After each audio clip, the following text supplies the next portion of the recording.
Hey y'all, it's Peter.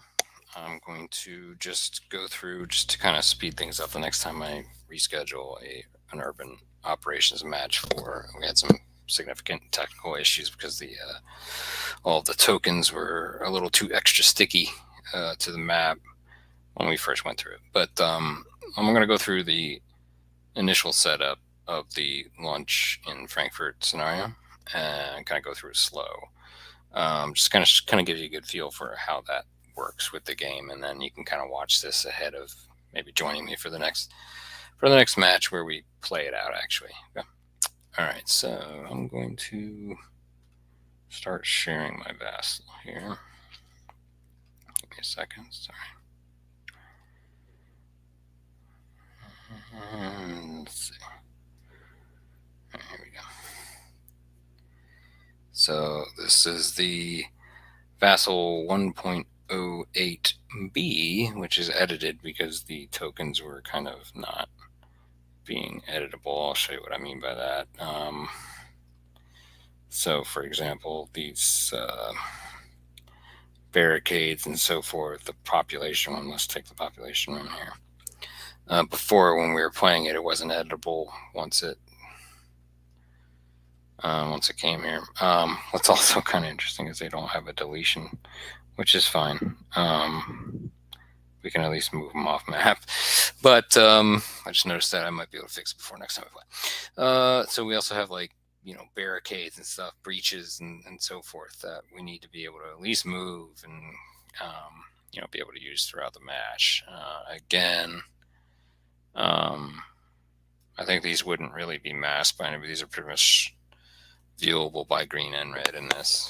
Green being NATO and red being USSR or Soviets. This is launch in Frankfurt. It's the first, as you can see here, it's the first scenario of the Fulda 1985 campaign. They have a few other ones, Mogadishu, Four Aces, which has a Operation Fury, Phantom Fury, which is the Fallujah scenario, which I've wanted to play, but that'll probably be the next thing I do. All right, so we're looking at launch at Frankfurt. Okay, let me pull up. I have a scenario file of this. Give me a second.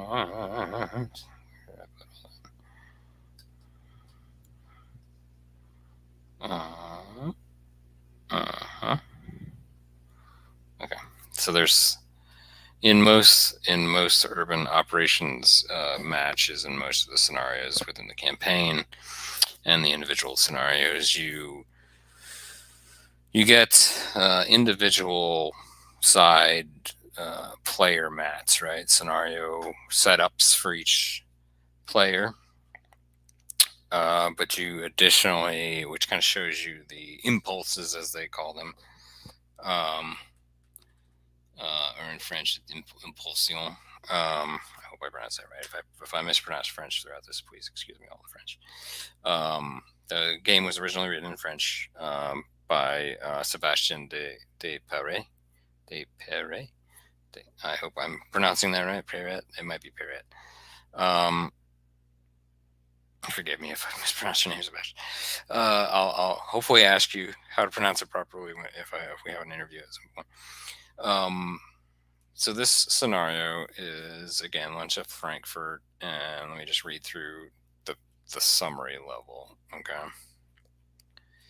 At the summary level, the scenario summary page in the campaign book, it mentions, city of Stenau on their Suas, after having traveled without resistance about 60 kilometers, which separate Fulda to the objective Stenau on der Strasse. The Torgiv subgroup or task group approaches the first mission with confidence. The captain's plan is to use all the striking capability or capacity of the tanks to break through quickly as possible towards the depot, which is the enclosure at the bottom left of this scenario map. These are two maps that are kind of strung together. So, all right. There is an events card associated with, I don't know how this got all messed up. Hold on a second. I wasn't looking at the right place. Okay, so the duration is 10 rounds. Again, the Warsaw Pact force has launched an attack in force on two major axes. The NATO forces quickly mobilized, set up all the means necessary to break down the momentum of the Soviets, making an effort on the defense of Frankfurt am Main. The precursor elements had already overrun the locality of Stenau on der Strasse on the 14th, but the American command chose this locality placed well in front of Frankfurt defense system to break down the Soviet movement or momentum towards Frankfurt. Team Yankee, commanded by Captain Steve Milton, love the reference, receives, if you've read the book, excuse me, receives the delicate mission. For his part, Captain Yuri Torgiev, I think maybe, already promised a bright future, has only one objective: break through the opposing line of defense and have lunch in Frankfurt am Main. And that was the introduction on the summary page. The initiative, Russia, the Soviets have the initiative on turn 1. Then NATO takes the initiative on the turn it launches its counterattack. Makes sense. Kind of indicating that, the forward drive is the initiative for either side. All other turns on a 0 to 5 on a D10, the initiative remains in the same camp. So that's interesting. That's just one first thing to kind of call out about the rule set. That's kind of an interesting, very much scenario setup basis for initiatives. It's kind of interesting. And there's kind of like a pseudo randomness there as well. Some other games of recent note kind of exchanged that initiative based on like how well you did that turn or whatever, but it's an interesting approach. The environment, before setting up the blocks, the players are supposed to place alternately face down. I didn't do it face down. 3 population tokens, so we're doing that. I'm going to simulate that. I'm going to mask these. Okay. So I'm going to move these also over some more into the area that was described as the quadrilateral. I think they were mentioning 30. There's like a square between. Okay. Before setting up the blocks, the players place alternately face down 3 population tokens, 2 toxic waste tokens, 2 IED tokens, and this is supposed to be within a square marked between buildings 38, 4 on map B, and 27 and 22 on map A. Let's see, 34 is right here. Hopefully that's on the video. I just made that on the video. Let's see, what's the other one? 30. Oh wait, I don't know what the hell am I doing. Buildings 38 and 4 on map B. Let me find. This might be a little easier if I do a little bit. Okay. 38. Where the hell are you, 38? I thought it was supposed to be kind of like in the middle. Here's 4. Right here. Let's see if I find a token to put on here.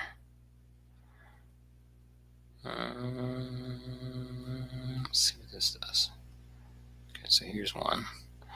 Alright, so where's the other one? Here's 38. Is that what I just mentioned? Okay. Go back and look at my thing again here. Yeah, 38 and 4 on map B. This is map B, then 38. Wait, there's a 4. Someone was mentioning that there was a 4 down here as well. Okay, whatever. I think that doesn't seem right. 27 and 22. 27 and 22. 27 and 22. Where are you?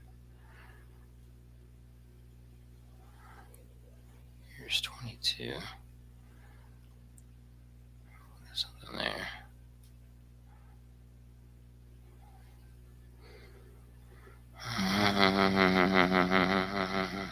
Where's 27?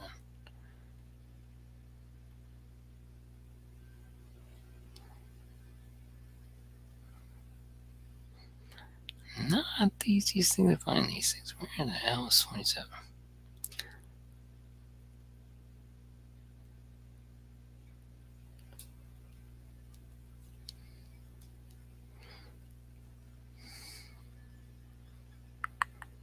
There it is right here.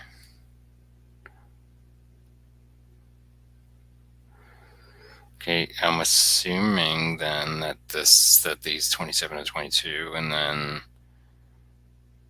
so somewhere in the middle here. I think that was yeah, I guess that's a square. Yeah, I guess. I think that's what it's intended to be, all over here, whatever.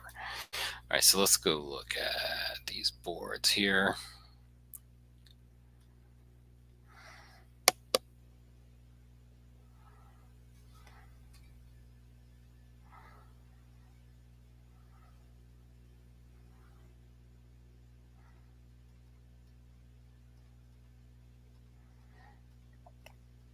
All right, let's see. So 3 population, 2 toxic, and 2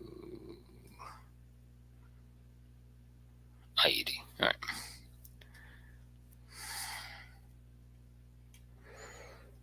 I'm going to unmask these for now. I think we're within, yeah, we're within the population. Let's just bring this down here, the breach down here. We'll use that later. All right, so I put a population down. I'm going to put 2 more down. I think we have a total of 3. So we're kind of alternating between the 2 people, putting out these population markers, whatever. I just kind of randomly did it for now. Okay, so now, and I think they need to be at least 5 apart. Yes, they need to be at least 5 SPs from each other, and can be in frames, can be in houses. At the end of the setup, native can move them up to 3. Oh, interesting.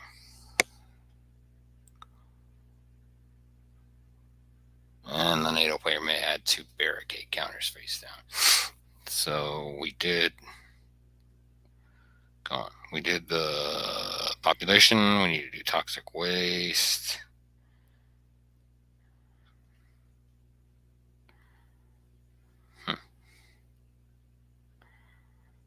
Let's move that a little bit.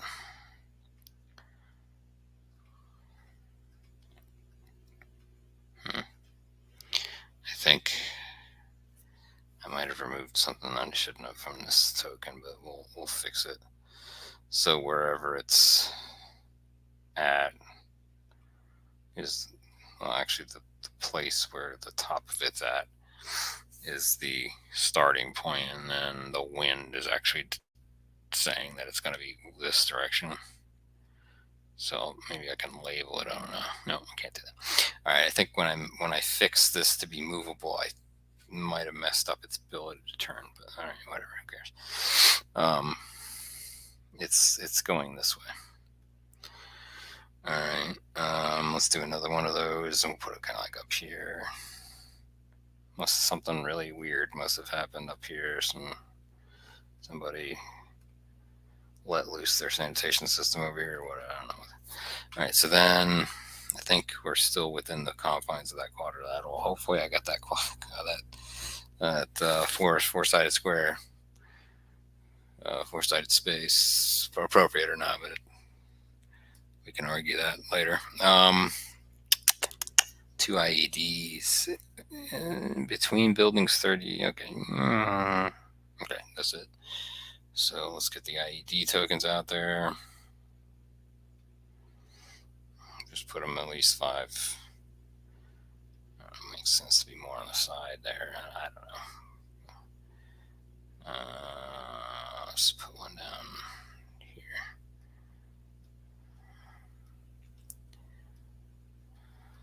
NATO is, I don't know, I'm assuming NATO has put those out. Not, there are also additional AT mines here. Where is that mentioned as well? I think that's under the individual scenario. Hold on. NATO. Okay, here we go. The NATO player, can place in the quadrilateral that area 5 breach tokens, 2 decoys, and 5 blockades. 5 breach tokens. So anywhere where there's a breach marking, I get 5? That seems excessive. Maybe this is. I don't know if that's for this. I kind of don't get that, but as far as what that represents, it's under the header of a defensive perimeter. The player can place within the 4-sided polygon defined in the synopsis 5 breach tokens, 2 decoy blocks. Okay, I can put some 2 decoy blocks out here. Where are these decoy blocks? Other. Put a couple decoys out. I don't know if those need to follow the same rules as anything else. All right, so I'm putting the 2 decoy blocks out. 5 breach tokens. I'm assuming then I can within that area. Token breach. I guess I don't know. I'm gonna put it. I'm gonna put it where it shows it. Yeah, there, and that's a breach here, allowing for firing out of that. I don't know what this is physically representing, but I'll go ahead and put them out. There's that breach. Maybe here. 1, 2, 3. Trying to do it within the confines of this area. Yeah, we're good. Maybe put one here. I have no idea what this is really kind of useful for, other than setting up kind of ambushy areas. So, okay. So again, the scenario had originally said to put out alternating between the players 3 population, 2 IED. Where the hell did I put those? Oh, there. And then 2 toxics. And then apparently the NATO person can move it again up to a certain amount, but I'm not going to do that. So whatever. I'm just kind of showing you that there was also 2 dummy markers too, which I assume I've done properly there. Okay. Just kind of wanted to show you generally what that's all about, and that is mentioned in the green board here for NATO. NATO has 3 impulse forces. Here's Platoon Morris, the engineers for the company. The company commander, the Captain Milton of Team Yankee. This is the commander himself. So this all comes out. I'm going to go ahead and put Captain Milton out here. I think these. Let's go look at the table cards for the Humvees. Yeah, so all the cards for all the support elements are what they call 3D support or 3D elements. 3D support are here. Let me just show you a few of these. These are all defined on the scenario card as to the probability of when it shows up. All right. What am I looking for? Oh, capacity of the Humvee. I think it's 2. Yeah, it's 2. Let me go make sure. Yeah, it's 2-foot blocks. It can transport 2, and then the APCs like the M113, M113 can carry 4 elements, I guess, 4 infantry blocks.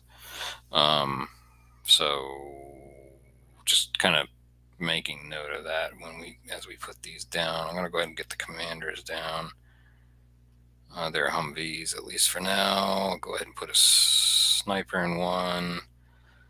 The joint fire OBS as well here, and the commander. Let me reorder that just so that the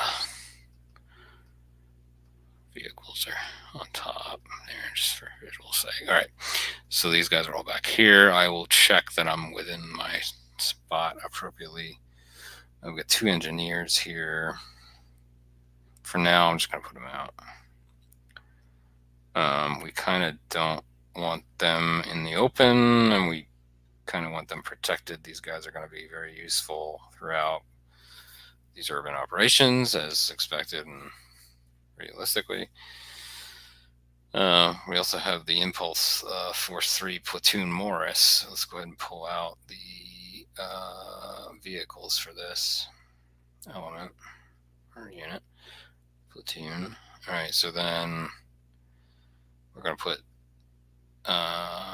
maybe a platoon leader in one of these guys here. Platoon support. We can spread these out pretty good if we wanted. Put them all near each other, but kind of whatever. Again, I'm just getting this kind of prepped. I'll let the players kind of move things as we go. One thing to make sure and give these guys for tracking's sake, I'll put this near the logistics person. See if I wish I could move it better. Let's do this.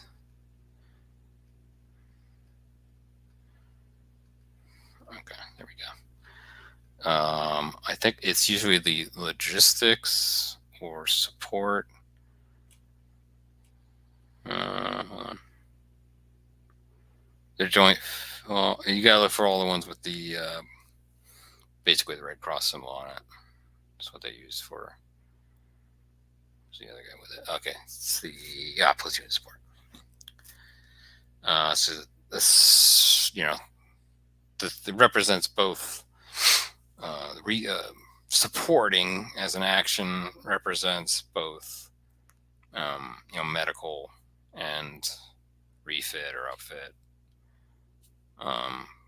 field level supply and repair, basically, right? Repair, fix up, however you want to think about it. It's basically recovery of steps of the blocks, right? And we'll get into it as we get into the actual game, right?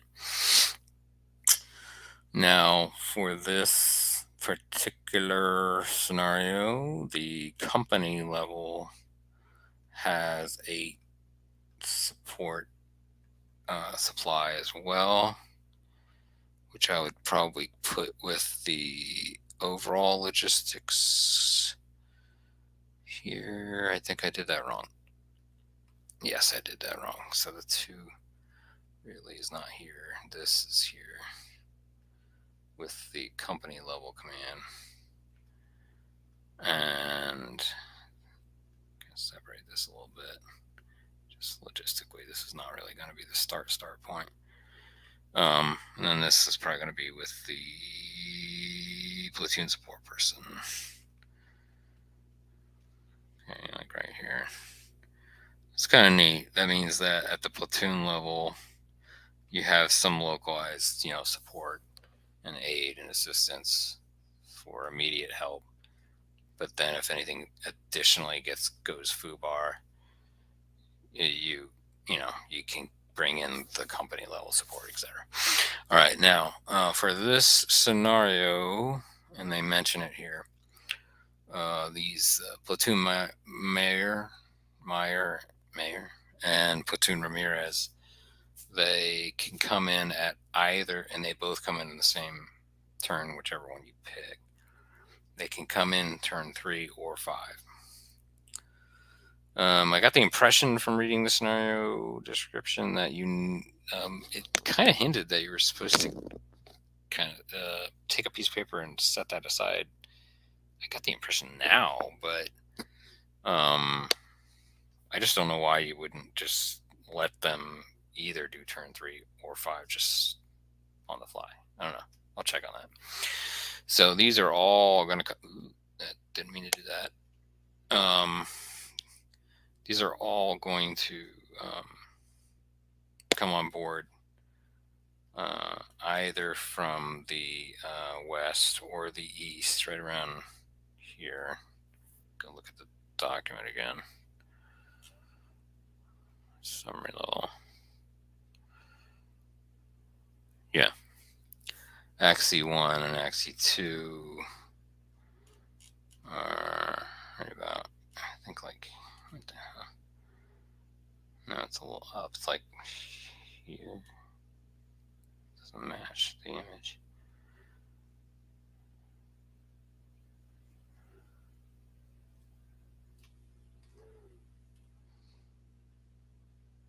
Oh, okay. This is axis 1 or Axis 1, and then Axis 2 is into here.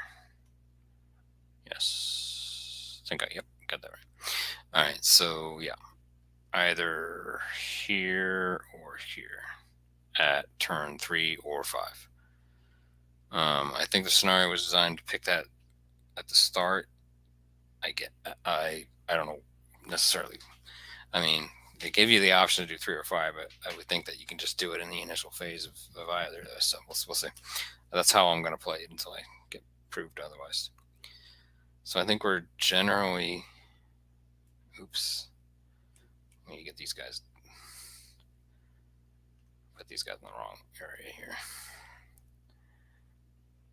I think they're way down yonder. We'll correct that. We'll vet that a little bit more, but I'm pretty sure this is where they start. I'm pretty sure this is where I start. There were a couple other things. Let me pull that off map just because I can't get rid of it. I'm going to save it there. And we'll call it just launch in Frankfurt. And we should be able to use that. Let's take a look at the red hand before we stop.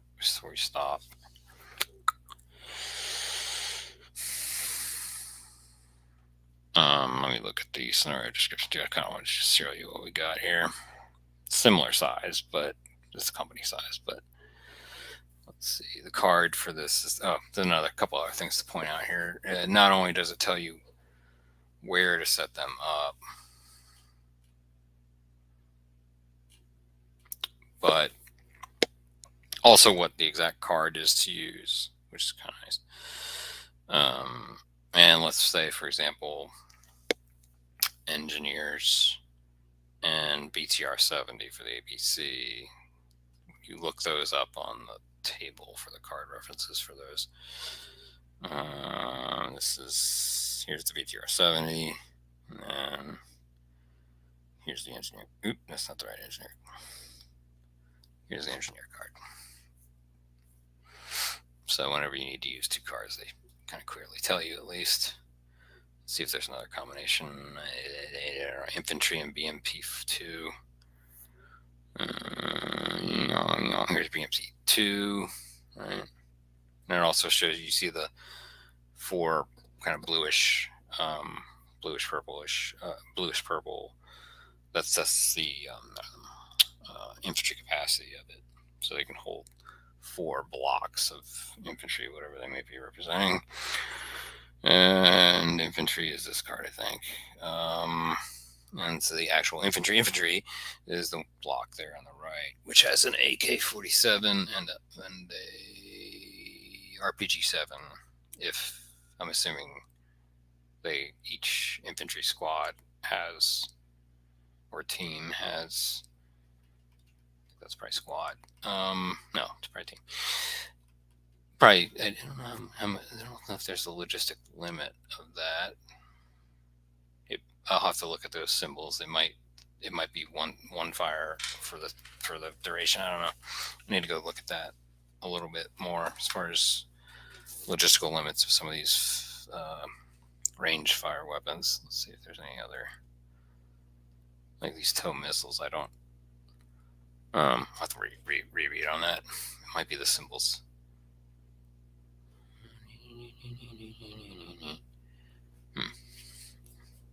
Capacity. I need to look up that before we play. That's about it as far as just the initial setup. This tells the red player where to put them. I think what they're emulating here, within 5 EP of buildings 24 and 28 on map A. I think we've established. Yeah, we'll figure this out before the match is scheduled. But that's some of the basics of setup and impulse format. Just the first kind of rule, stepping into the rules a little bit. What during here. Well, let's go get the actual phase real quick. As far as impulses here, right? You activate blocks within each impulse. That's why they call them an impulse group, right? The active player moves his impulse. If both sides pass, then the turn ends, blah, blah, blah. Activating blocks. Platoon leaders, if the platoon leader of that platoon is not on the map, then you can only activate 3 blocks out of however many are left in the platoon. How many squads are in the platoon or teams? The leader, if the leader's on the map, that's 5. If the leader is at 6 EP or less, which is hexes of the commander, then they can do 7 blocks, which is just about the whole platoon, if not the whole platoon. When you enter the map, all blocks of the impulse may enter. In other words, there's no limitation on that because the leader's with them. I think that's